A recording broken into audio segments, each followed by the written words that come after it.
O mundo dos videogames teria um impacto muito forte com a chegada de um gigante de 24 bits que foi inspirado aí num fliperama muito conhecido. Eu quero trazer para vocês aqui a história do poderoso Neo Geo. Vamos lá, seus rapaduras!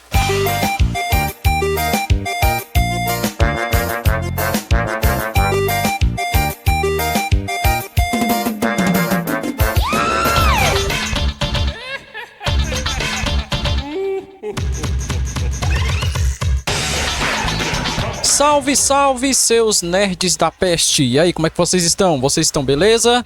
Quero agradecer aí o retorno que vocês têm dado aí ao Rapadura Nerd, né? Um projeto que tá ainda nos seus primeiros passos, tá com seus 3 primeiros vídeos, esse agora é o 4º. Mas vamos chegar aí logo logo aos 100 inscritos e eu conto com seu apoio para você compartilhar, divulgar esse canal para os seus amigos, para os seus parentes, pode divulgar até para os seus haters ou pro seu clube que é sonista ou que é da turma do Xbox ou até pra nossa turma que é a turma retrô. Mas vamos fazer esse canal aí chegar bem longe, beleza? E eu quero falar com vocês hoje sobre a história do poderoso Neo Geo, um videogame aí que teve a princípio a sua ideia não para venda, mas sim para locação. O videogame Neo Geo ele seria para locação. A história dele surgiu, na verdade, em 1978 com a fundação da SNK do Japão. A SNK do Japão, ela foi fundada nesse ano e teve o seu primeiro jogo, que era jogo de fliperama. A SNK, ela era voltada mais para o segmento dos arcades, principalmente aproveitando aí a carona do sucesso da poderosa Titan na época, que era o Space Invaders. E daí então a SNK decidiu lançar o seu jogo no mesmo estilo, na mesma levada, que é o Osama Wars, como vocês estão vendo aí na tela. E por final de contas eu deixei aí o jogo sem volume porque o som é meio irritante, mas para vocês terem aí uma ideia. E daí então a SNK ela continuou nesse segmento. E a SNK, ela fez uma revolução no mercado com a criação da sua placa, que é a placa de vídeo MVS, que é o sistema múltiplo de vídeo. A ideia do MVS era o seguinte: era você ter uma placa e nessa placa ela conter um slot. E nesse slot você poderia tirar o cartucho. Sim, o MVS ele funcionava através de cartucho. Pode parecer estranho, né? Fliperama com cartucho. Sim, era nesse segmento. E daí então se tirava o cartucho, a placa ficava e colocava novamente o cartucho no lugar. Não tinha necessidade de arrancar toda a placa, não tinha necessidade de levar a máquina, diferente do CPS, porque o CPS da Capcom, ele sim era uma placa muito grande e toda vez que chegava um lançamento numa loja de fliperama, teria que retirar toda a placa do CPS para colocar uma nova. Já o MVS não, foi moleza, tirou o cartucho, colocou, pronto. Acabou e podia jogar aí à vontade. E daí então a SNK fez muito sucesso, trouxe muitos clássicos pro fliperama. Dentre eles, Fatal Fury, Art of Fight, NAN 75 e dentre outros, Sengoku, Ninja Combat. Bastante jogos aí para o segmento dos arcades. Mas só que a SNK ela queria mais. Ela queria fazer uma revolução no mercado de consoles domésticos. E daí então eles, no final dos anos 80 para o início dos anos 90, eles lançaram o Neo Geo AES, o sistema avançado de entretenimento, que da qual ele vinha com seus poderosos 24 bits. Mas espera lá, 24 bits, vírgula. Era o seguinte, o Neo Geo ele vinha com um processador 16 bits e um outro processador auxiliar, que é um coprocessador de 8 bits. Daí a jogada dos 24 bits que o Neo Geo ele vendia. A princípio, o Neo Geo, como eu falei, ele seria somente para locação. E o Neo Geo, ele não tinha a finalidade de atingir o público infantil. O público do Neo Geo, na época, era um público adolescente adulto. Adolescente adulto. Tanto é que tem vários jogos aí, mas para esse tipo de público. Como eu falei, né? O NAN 75 era um, The Super Spy era outro,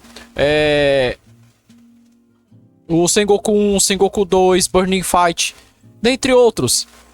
Só que daí então, a criançada começou a correr atrás também do Neo Geo. Queria que alugassem o Neo Geo para poder jogar. E daí então, o Neo Geo ele fez um jogo, que até onde eu conheço é o único jogo que é considerado infantil pro Neo Geo, que é o Joy Joy Kid, que é o Hagui no Neo Geo japonês, e que foi também um sucesso aí com a meninada. Mas daí então, o público fez um apelo para a SNK, né, para que a SNK não somente fizesse a locação do Neo Geo, mas que sim começasse a comercializar o aparelho. Atendendo a pedidos, a SNK atendeu e começou a fazer aí a comercialização do Neo Geo. Só que, gente, tinha um pequeno porém. Pense num console com precinho salgado. Mas era muito salgado, muito caro. Eram poucas pessoas que tinham o privilégio de ter um Neo Geo AES em casa, jogar naquela televisão ali enorme. Eu, no meu caso, eu só tinha como jogar um Neo Geo nas locadoras. Inclusive na locadora que eu trabalhava, que era a Universal Game, pertencente à família Coelho, eu jogava Neo Geo numa tela enorme. Era uma tela grande. Todo mundo queria jogar ali o seu Neo Geo. Mas se eu disser para vocês que houve aí um procedimento que deu uma pequena barateada. Pois é. Surgiu através aí das consolizações do Neo Geo. O que é a consolização? Lembra que eu falei para vocês da placa MVS, a Multi Video System? Eles faziam o seguinte, a galera até hoje faz. Compra a placa MVS, aí o que faz? Faz aquela customização, transforma ela num Neo Geo, como vocês estão vendo aí no vídeo, um Neo Geo caseiro, compra ali os controles, faz ali uma adaptação e, meu amigo, joga à vontade.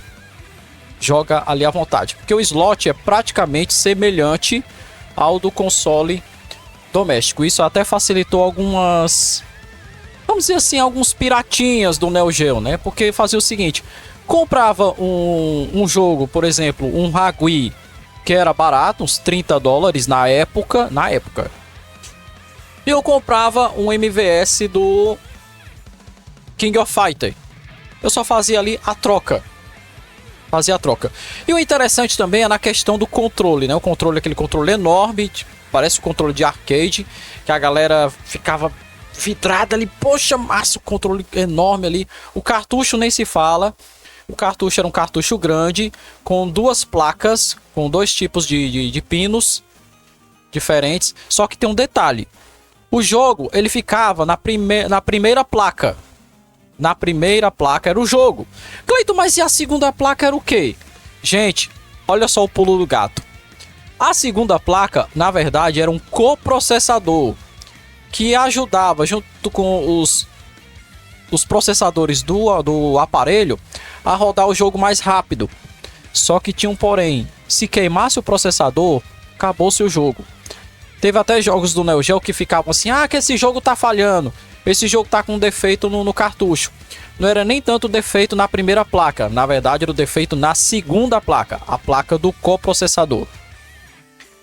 A SNK ela decidiu também expandir os seus negócios. A SNK chegou aqui no Brasil com a sua representante, a SNK do Brasil. Também comercializou o Neo Geo. Acontece que não fez tanto sucesso porque, como eu falei, o Neo Geo era muito caro. Era muito massa? Era. Porém, caro demais. E daí então a SNK decidiu encerrar suas atividades no Brasil e depois encerrar as atividades aí, em aspas, no mundo, porque ainda continua a SNK no segmento aí dos jogos, como faz a SEGA, né? A SEGA encerrou a atividade na questão de consoles, mas tem a representação aí dos jogos. Então, gente, é esse a história do poderoso Neo Geo, um videogame de 24 bits. Ah, e uma curiosidade, eu já ia me esquecendo aqui, gente. O Neo Geo foi o pioneiro a utilizar o Memory Card.